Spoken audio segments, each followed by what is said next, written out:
আজ আজ 20 দিন হয়ে গেল ভোলা তীর্থ ভ্রমণে গেছে। কবে ফিরবে কে জানে। গোপাল, গোপাল, এই ও গোপাল, গোপাল আমার সর্বনাশ হয়ে গেছে, গোপাল আমার সর্বনাশ হয়ে গেছে। কেন, কি হয়েছে? আজ সকালে ওই তীর্থ থেকে ফিরে এসেই মন্ত্রী মশাই বাড়ি আমার পুটুলিটা আনতে গিয়েছিলাম, কিন্তু কি কিন্তু? কি সব আজে বাজে কথা বলছো ভোলা? তুমি তুমি আবার কবে আমার কাছে টাকা পয়সা রেখে গিয়েছিলে? হ্যাঁ, কি বলছেন? হ্যাঁ, কি বলছেন? কি পুরী যাবার আগের দিন আপনার কাছে রেখে গেলাম না? আপনি গাল ফুলিয়ে বললেন আমি যে অবস্থায় পুটুলি দিয়ে যাচ্ছি তীর্থ থেকে ফিরে এসে সেই অবস্থাতেই ফেরত পাবো। আমি এসব কথা বলতেই পারি না। হ্যাঁ, আরে আপনি বলেছিলেন তো। তাই নাকি? তা আমি যে তোমার কাছ থেকে পুঁটলি নিয়েছি, এসব কথা বলেছি, সেটা প্রমাণ করতে পারবে? সাক্ষী আছে কোনো? সাক্ষী? না, তা তো নেই। তাহলে মানে মানে কেটে পড়ো। এভাবে আমার মানহানি করার চেষ্টা করলে পেয়াদা এনে তোমায় কারাগারে পুড়ে দেব। মনে রেখো, আমি এ রাজ্যের মন্ত্রী, আমার হাত কিন্তু অনেক লম্বা। যাও, দূর হয়ে যাও, দূর হয়ে যাও আমার সামনে থেকে। সবই বুঝলাম, আর এই ভয়টাই আমি পেয়েছিলাম। আমার এখন কি হবে গোপাল? হ্যাঁ, আমার এখন কি হবে? সর্বস্ব তো চলে গেল, দোকান খোলার মূলধনটাই তো আমার কাছে আর নেই। চলো তো আমার সঙ্গে। কোথায়? মহারাজের কাছে।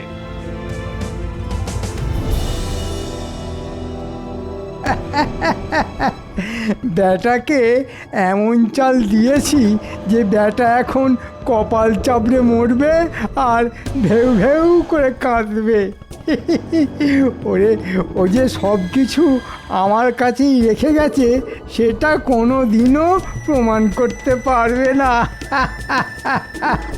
একেই বলে বুদ্ধির জোরে খাবলে খাওয়া। সবই তো শুনলাম ভোলা, কিন্তু তুমি যে মন্ত্রীর কাছেই সবকিছু রেখে গিয়েছিলে সেটা প্রমাণ করতে না পারলে আইনত আমি তো ওর বিরুদ্ধে কোনো ব্যবস্থাই নিতে পারি না। তাহলে তাহলে কি হবে মহারাজ? কি হবে? আমি যে একেবারে পথে বসে যাব মহারাজ। হাতে আর এমন কিছুই নেই যা দিয়ে দোকান খুলে সংসার চালাতে পারি। সে না হয় আমার কাছ থেকে কিছু ধার নিতে পারো। না মহারাজ, ধার দিতে হবে না। কেউ জানুক আর না জানুক, আমি তো পুরো ব্যাপারটা ভালো করেই জানি। তাই আমি ঠিক প্রমাণ করে ছাড়বো যে ওই মন্ত্রী বেটা চোর না সাধু। মান করতে পারলে তো খুবই ভালো। আমি জানবে আছি সব সময় অন্যায়ের বিরুদ্ধে। ধন্যবাদ মহারাজ, এসো আমার সঙ্গে।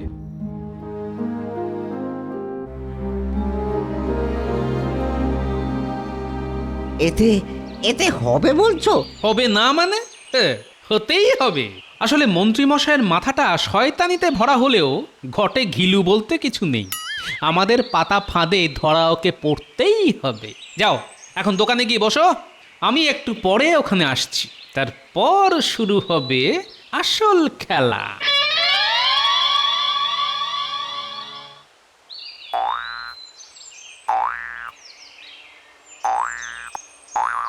খেলা বন্ধ করে একবার আমার কাছে আয় দেখি। হ্যাঁ গোপাল দাদু, বলো। শোন, সেদিন একটা করে রসগোল্লা দিয়েছিলাম বলে আমায় কিপটে বলেছিলি, হ্যাঁ? কিন্তু একটা কাজ যদি করে দিতে পারিস, ভোলা দাদু তোদের গামলা গামলা রসগোল্লা খাওয়াবে। রে বাস, গামলা গামলা রসগোল্লা! বলো বলো বলো, কি করতে হবে? এখন থেকে মন্ত্রী মশাইয়ের ওপর দিনে রাতে নজরদারি চালাবি। বুঝতে পেরেছি, নজরদারি চালাবো আর তোমায় এসে খবর দেবো। আমি এখন ভোলা ময়রার দোকানে যাচ্ছি, তেমন কিছু বুঝলে ওখানে গিয়ে আমায় খবর দিবি। ঠিক আছে। এক ঝটকায় কত রোজগার। টাকা কড়িগুলো দিয়ে মনের সুখে খাবো দাবো আর গয়নাগুলো গিন্নিকে দেব। এতগুলো গয়না পেলে যা খুশি হবে না ও। যাই, একবার ভোলার দোকান থেকে ঘুরে আসি, দেখি সর্বশান্ত হয়ে ব্যাটা এখন কি করছে। দাদু দাদু, খবর আছে। তাই নাকি? তাহলে তাড়াতাড়ি বলে ফেল। মন্ত্রী মশাই এখানে আসছে। খুব ভালো খবর এনেছিস। যা আবার গিয়ে ওর বাড়ির ওপর নজর রাখ।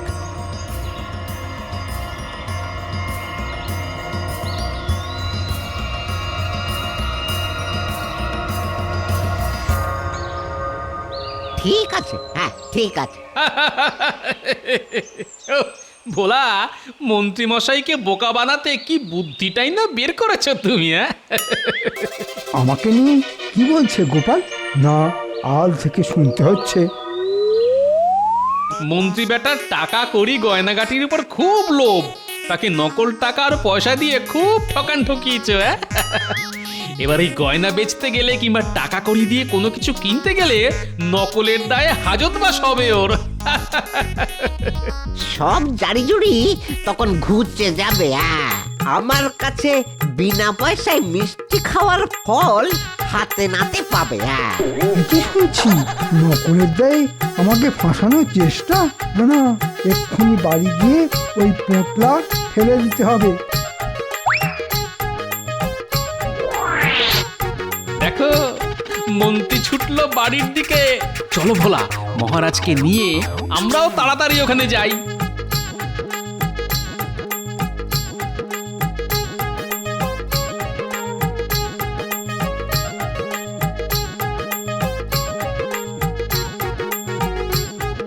এই ঝোপের মধ্যে গর্ত খুঁড়ে সব পুঁতে দিতে হবে।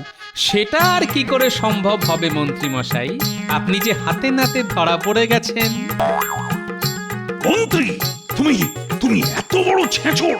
ওরে বাবা, ওরে বাবা! লক্ষ্মী, ওকে পালাতে দিও না, পাকড়াও করে সোজা নিয়ে যাও কারাগারে।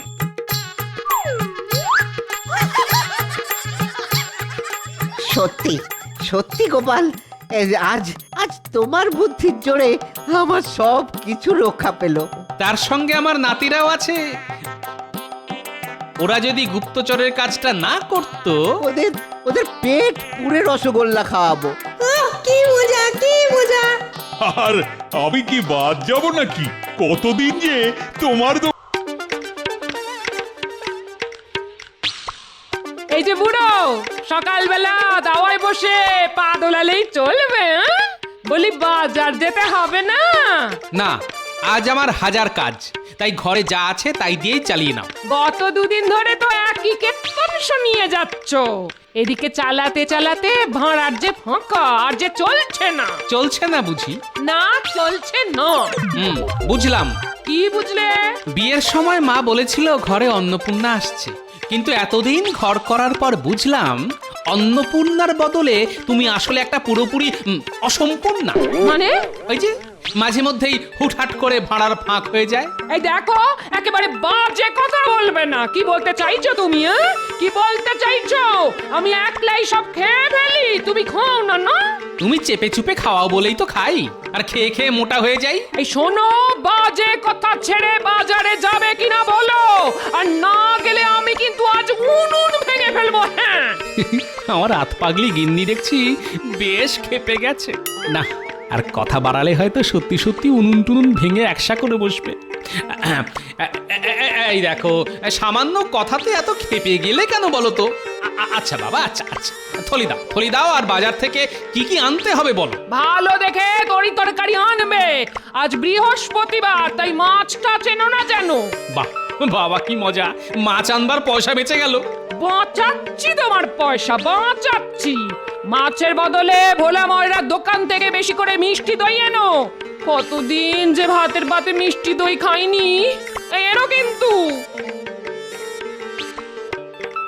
ব্যাস হয়ে গেল। একদিক থেকে বাঁচলাম তো অন্য দিক থেকে মরলাম। ঠিক আছে, থলি দাও।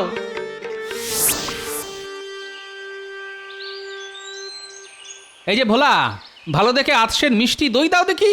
বাড়িতে কুটুম এসেছে বুঝি? হ্যাঁ, একরকম কুটুমই বলতে পারো। আমার গিন্নি আজ দই খেতে চেয়েছে। হ্যাঁ, গিন্নি আবার ওই কুটুম হলো কবে থেকে গো? বারে কুটুম নয়, আমাদের সকলের জীবনে সব থেকে বড় কুটুম তো ওই শ্বশুরের মেয়ে। পান থেকে চুন খসলেই তো একেবারে রে রে করে ধেয়ে আসবে। হ্যাঁ আর হর্ষ, আমার গিন্নি, হ্যাঁ আমার গিন্নি তো ওই তীর্থে যাবার বায়না ধরে বসে আছে। হ্যাঁ, আর না নিয়ে গেলে সে নাকি ঘর সংসার ছেড়ে বাপের বাড়ি চলে যাবে। তাই ওই মনটা একটু খারাপ। হ্যাঁ, কি করব ঠিক করে উঠতে পারছি না তো। এতে আর ঠিক না করার কি আছে? শোনো, প্রথম বয়সে জননী আর মধ্য বয়সে ঘরণী, এদের মন জোগাতে না পারলে কিন্তু কপালে অশেষ দুঃখ জোটে। আসলে দুজনেই তো রেধে বেড়ে খাওয়ায়। এই দেখো না, গিন্নি মুখ থেকে কথা খসালো কি না খসালো, আমি অমনি দৌড়ে দই কিনতে চলে এলাম। দেখো গোপাল, দই কেনা আর ওই তীর্থে যাওয়া কিন্তু এক কথা নয়। হ্যাঁ, কেন নয়? দই কিনতেও পয়সা লাগে আর তীর্থে যেতেও পয়সা লাগে। আরে ওই পয়সা কড়ি নিয়েই তো সমস্যা। কেন? আর তোমার কি পয়সা নেই? আছে তো, হ্যাঁ আছে। মা লক্ষ্মীর কৃপায় ঘরে যথেষ্টই আছে। তাহলে আমি তীর্থে গেলে ঘরে রাখা ওই পয়সা কড়ির কি হবে? কি হবে? হ্যাঁ, আমাদের না থাকার সুযোগে ওই চোর এসে যদি সর্বস্ব চুরি করে নিয়ে চলে যায় তখন, হ্যাঁ তখন কি হবে? হ্যাঁ হ্যাঁ, সেটা একটা সমস্যা বটে। তাহলে এক কাজ করো, বিশ্বাসী কারো কাছে পয়সা করে গচ্ছিত রেখে দিয়ে যাও। কথাটা খুব একটা ওই মন্দ বলনি। হ্যাঁ ঠিক আছে, তাহলে একটু ভেবেই দেখি। হ্যাঁ হ্যাঁ, ভেবে দেখো আর আমার দইটা চটপট দিয়ে দাও। আজ আবার তাড়াতাড়ি রাজসভায় যেতে হবে, বুঝলে? আর হ্যাঁ, আমার নাতনি আর নাতিদের জন্য 5টা বড় দেখে রসগোল্লা দিও তো। হ্যাঁ হ্যাঁ হ্যাঁ, দিচ্ছি দিচ্ছি দিচ্ছি।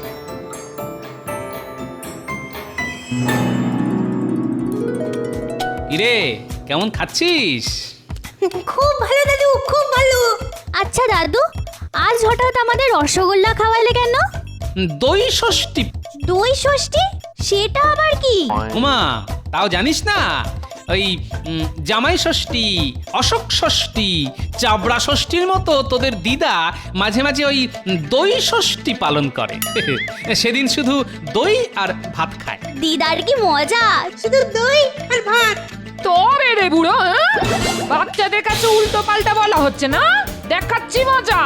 ও বাপ রে বাপ!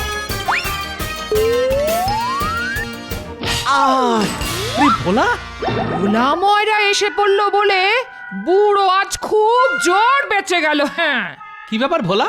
একটু আগেই তো দেখা হলো, এখন আবার আমার বাড়ি কি মনে করে? ভেতরে চলো, ভেতরে চলো, কথা আছে। হ্যাঁ,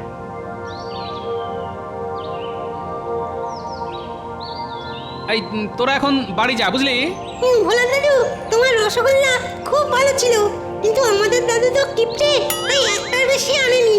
আরে ঠিক আছে ঠিক আছে, দোকানে আসিস। হ্যাঁ, আর একটা করে খাইয়ে দেবো, যা। এসো এসো এসো, ঘরে এসো।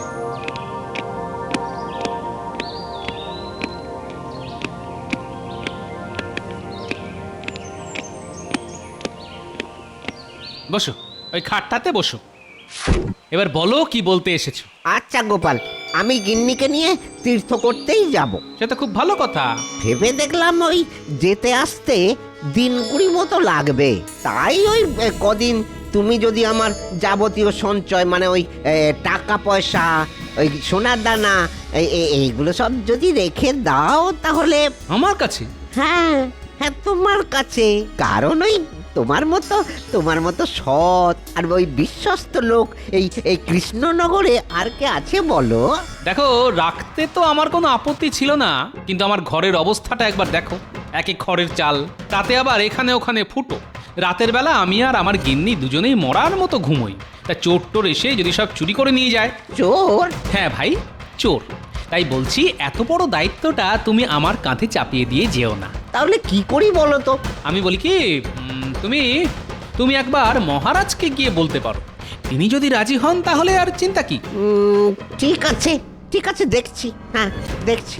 আমি তাহলে এখন আসি ভাই, আসি। হ্যাঁ হ্যাঁ, এসো এসো।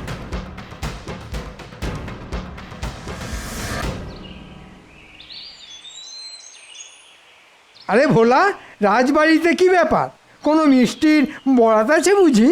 না না, মানে সেসব ওই আসলে আমি তো ওই তীর্থে যাব। ও তীর্থ? কদিন ওই বাড়ি ফাঁকা থাকবে তো, তাই ওই আমার যাবতীয় সঞ্চয় ওই মহারাজের কাছে রেখে যাবার জন্য অনুরোধ করতে এসেছি। হ্যাঁ, ভোলা ময়রার সারা জীবনের সঞ্চয় তো অনেক। দেখো, অনুরোধ তুমি করতেই পারো, কিন্তু আমার মনে হয় মহারাজ এসব ঝামেলা নিতে রাজি হবেন না। তাহলে কি করা যায় বলুন তো?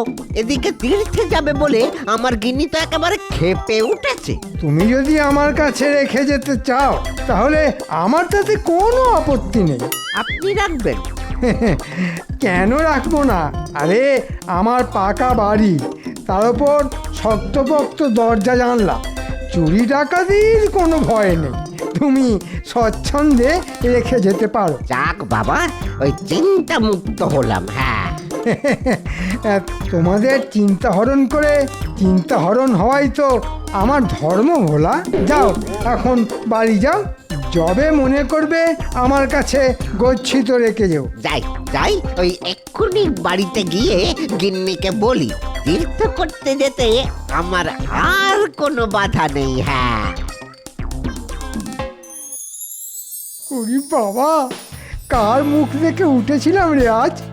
ভোলা তার সারা জীবনের সঞ্চয় আমার কাছে গচ্ছিত রেখে তীর্থ করতে যাবে। হ্যাঁ,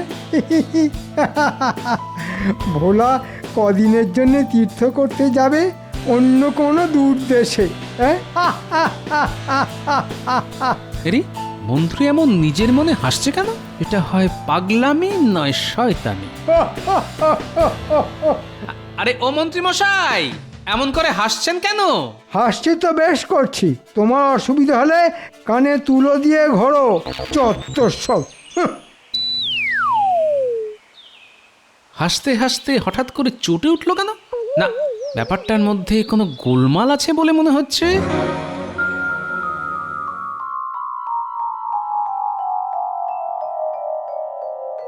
গিন্নি, আরে ও গিন্নি, কোথায় গেলে গো?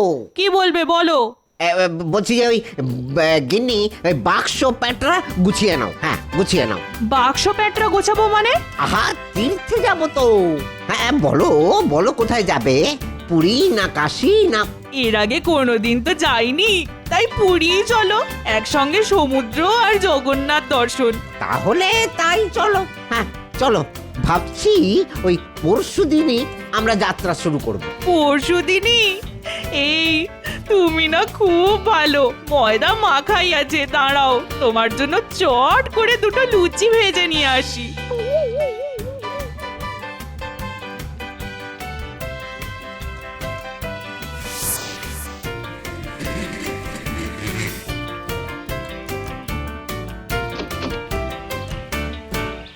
এবার আমার সব সঞ্চয় ওই এক জায়গায় করে কালকের মধ্যেই মন্ত্রী মশাই বাড়ি রেখে আসতে হবে। হ্যাঁ।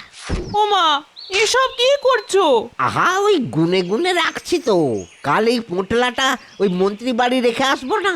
মন্ত্রীর বাড়ি? কেন? বারে বাহ, কটা দিন তো আমরা বাড়িতে থাকবো না, এসব তো একটা ভালো জায়গায় রেখে যেতে হবে নাকি? সে রাখো, ক্ষতি নেই, কিন্তু তাই বলে মন্ত্রীর বাড়ি? শুনেছি লোকটা নাকি ভালো নয়। না না না না না না না, সে তো জাল জোট চুরি করে ওই রাজকোষ থেকে। হ্যাঁ, আমি সামান্য মানুষ, আমার সাথে এসব করবে না। কিন্তু যদি করে? দেখো, ওই যদির কথা ওই নদীতে থাকুক। হ্যাঁ, এখন আমায় ওই সবকিছু গুনে গুনে রাখতে দাও তো। আচ্ছা, তার আগে এই গরম গরম লুচি কটা খেয়ে নাও দেখি।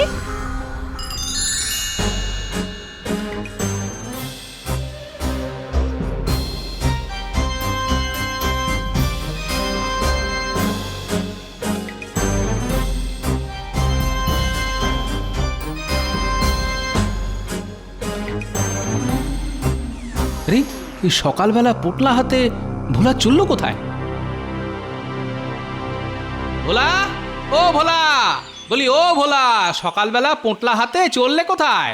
তোমার ঘরের চাল এই ফুটো বলেই তো আমার সঞ্চয় রাখতে চাইলে না ভাই, তাই আর কি করব, মন্ত্রী মশাই বাড়িতেই রাখতে চলেছি। কেন, আমি তো তোমায় মহারাজের কাছে রেখে আসতে বলেছিলাম। যাচ্ছিলাম তো, কিন্তু রাজবাড়িতে ঢোকার মুখে ওই মন্ত্রী মশাইয়ের সাথে দেখা। তিনি বললেন যে মহারাজ এসব ঝামেলা নিতে রাজি হবেন না, তাই বাধ্য হয়ে। বুঝতে পেরেছি, এটা নিশ্চয়ই ওই মন্ত্রীর কোনো চাল। কাল তাই নিজের মনে অমন করে হাসছিল। আমি বলি কি, মন্ত্রী মশাইয়ের কাছে না রেখে তুমি বরং আরেকবার মহারাজের কাছে যাও। না ভাই, ওই তাতে হয়তো অনেক দেরি হয়ে যাবে, বুঝেছো? আসলে ওই কালই তো আমরা তীর্থযাত্রায় বেরোবো, আমার হাতে এখন অনেক কাজ, বুঝেছো? আমি আসি গোপাল, হ্যাঁ আমি আসি। জানি না মন্ত্রীর পাতা ফাঁদে ভোলা আবার পা দিয়ে বসলো কিনা।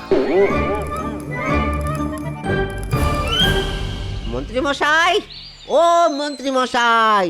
আরে ভোলা যে, এই যে হ্যাঁ মন্ত্রী মশাই, এনেছি, এই যে এই যে। ও হ্যাঁ হ্যাঁ, তোমার সারা জীবনের সঞ্চয়, দাও দাও।